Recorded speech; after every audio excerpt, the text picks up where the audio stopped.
नमस्कार, सी न्यूज भारत में आप सभी का स्वागत है। मैं हूं आपके साथ रचा सिंह।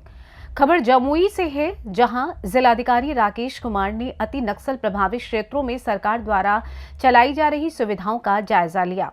आज जिला अधिकारी ने जुड़पानिया नारगंजो आदिवासी टोला में पहुंचकर जनता का हाल जाना। आजादी के बाद पहली बार किसी जिलाधिकारी ने इन क्षेत्रों का दौरा किया। सबसे ज्यादा समस्या पानी और राशन कार्ड की देखने को मिली। वहीं उन्होंने सीधे ग्रामीणों से पूछा कि क्या क्या कमियां हैं और कमी पाए जाने पर तुरंत ऑन द स्पॉट कर्मचारियों को फटकार लगाते हुए सुधरने की चेतावनी दी। उन्होंने सैकड़ों गरीबों के बीच कंबल का वितरण भी किया। पूरा प्रयास करें। आप देख रहे हैं कि वर्तमान में हमारे जिला में 3085 शिक्षकों को नियुक्त किया गया है। तो हम यही चाहेंगे कि हमारे जो अभिभावकगण हैं उनसे भी हम अपील करेंगे कि अपने बच्चे को शिक्षित करें और शिक्षा पर ज़्यादा जोर दें, क्योंकि भविष्य, देश का भविष्य यही बच्चे हमारे हैं। कहीं न कहीं जिलाधिकारी सीधे जनता से जुड़ रहे हैं और जनता की समस्याओं को जान रहे हैं। क्या मैं सही हूँ? देखिए, हमारा प्रयास है कि हम शुरू से ही, जब से जिले में मेरी पोस्टिंग हुई है, तब से ही हम दूरस्थ इलाकों और जो नक्सल प्रभावित कहा जा रहा है उन क्षेत्रों का दौरा कर रहे हैं। 4-5 पॉइंट पर रुकेगी और सबका मेडिकल चेकअप करेगा, आवश्यक दवाओं वितरण किया। सबसे ज़्यादा क्या कमी लग रही है बॉटम लाइन पर? इस ढंग से हम देखते हैं कि स्वास्थ्य के क्षेत्र में मेरा प्रयास जो है वो जनता के भी जाने पर लग रहा है कि सफल हो रहा है। सर, आज़ादी के बाद पहला जिलाधिकारी सर आप हैं सर, और मैंने महसूस किया कि नक्सल प्रभावित एवं दूरस्थ क्षेत्रों में लोगों द्वारा सरकार की लोक कल्याणकारी जो योजनाओं है उसके जानकारी नहीं रहने के कारण लाभ से वंचित हो जाते हैं। तो इसी उद्देश्य से आप देखे होंगे कि विभिन्न पंचायतों में जन संवाद का आयोजन किया गया था।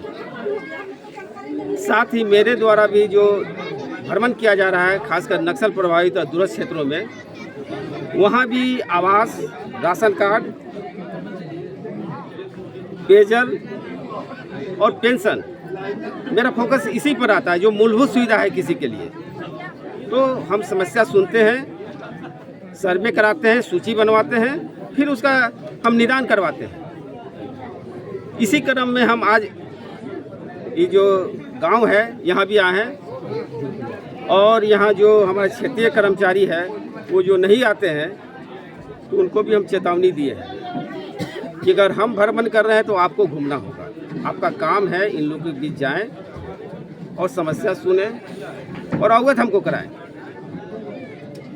12 कोला पंचायत में तो एक गांव ऐसा है जो सक्रिय और ये पाती बोलता है। वहाँ पे कई बार हम अपने खबरों के माध्यम से खबर भी दिखाए थे। वहाँ पे पेयजल की व्यवस्था नहीं है। देखिए, वही तो कर रहे हैं। पेयजल के लिए देखिए, पीने की पानी की समस्या के लिए जमुई जिले में 1271 टोलों में लगभग 450 करोड़ के रुपया व्यय करके नल जल योजना से गैर आच्छादित इलाकों में पेयजल पहुंचाने की कार्रवाई की जा रही है। और इसी प्रकार फ्लोराइड प्रभावित क्षेत्रों में जल संशोधन यंत्र की अधिष्ठापन का भी कार्य मेरा तेजी से चल रहा है और कार्यपालक अभियंता जो PhD के वो भी आप देख रहे हैं साथ में। तो इस तरह से आप देखिए कि गैर आच्छादित इलाका जहाँ भी है तुरंत हम पेयजल की व्यवस्था सुनिश्चित करवाएंगे। हमका तरी एक गाँव यहीं पे, वहाँ पे अभी तक बिजली भी नहीं पहुँची है। उसकी समस्या भी, हम तो इसीलिए निकले हैं ना, हम तो यही सब समस्या देखने के लिए इस क्षेत्र में निकले हैं। जो भी समस्या होगा हम उसका निदान कराएंगे। सर, शिक्षा को लेकर सर कहीं नहीं कहीं सर शिक्षा की व्यवस्था में भी थोड़ी सी सुधार की जरूरत है। तो क्या होगा? आप तो देख रहे हैं, मेरा तो भ्रमण हो रहा है, तो आप देख रहे हैं कि शिक्षा के क्षेत्र में, और सभी हम शिक्षकों से ये भी अनुरोध करेंगे कि वो अपने कर्तव्य का पालन निष्ठा से करें और साथ ही जो हमारे क्षेत्रीय शिक्षा के पदाधिकारी कर्मी हैं वो उनका भी जो निरीक्षण और अनुश्रवण में कमी हम पाए हैं, तो उन लोग से भी हम एक्सप्लेनेशन पूछ रहे हैं, उन पर कार्रवाई कर रहे हैं। और आप देख रहे हैं कि शिक्षा के क्षेत्र में जागरूकता के लिए हमने 15 से 22 तक शिक्षा संवाद का आयोजन सभी हाई स्कूलों में कराया जा रहा है, जिसमें उसको जागरूक किया जाएगा। मैंने सरकार जो है सो शिक्षा के लिए अथक प्रयास कर रही है। मुफ्त में पोषाहार दे रही है, पोशाक दे रही है, साइकिल दे रही है, छात्रवृत्ति दे रही है।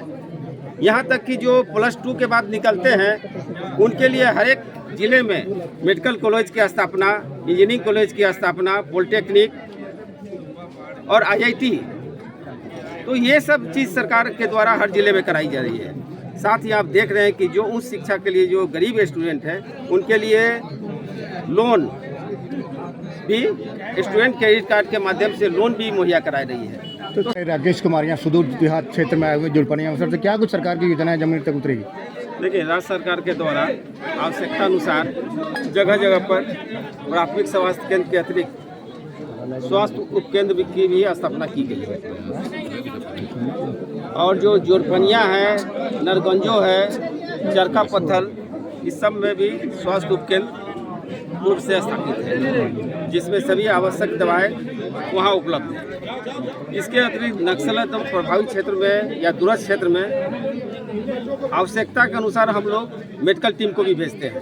अब देखे होंगे कि झुंडो में भी हम लोग एक रहस्यमय बीमारी के कारण वहाँ एक टीम को भेजे थे, जहाँ सिविल सर्जन साहब के नेतृत्व में गए थे। इसके अतिरिक्त भी एक हमारा बुनियादी संजीवनी भान है, तो जहाँ जहाँ हम घूम रहे हैं तो हम पा रहे हैं कि वहाँ स्वास्थ्य सुविधा चाहिए, तो उस भान पर हम आँख, कान, नाक, ये सब का वहाँ जांच होगा।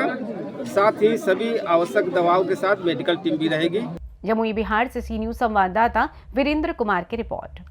देखा जाए तो किसी जिलाधिकारी को अपनी समस्याएं सुनाते हुए ग्रामीणों में शांति का भाव देखा गया। वहीं एक उम्मीद भी जगी कि कहीं न कहीं अब उनकी परेशानियों का हल जरूर होगा। फिलहाल इस रिपोर्ट में बस इतना ही। देश दुनिया की तमाम खबरों की जानकारी के लिए आप देखते रहें सी न्यूज भारत। हर खबर आपके साथ, आपके हाथ।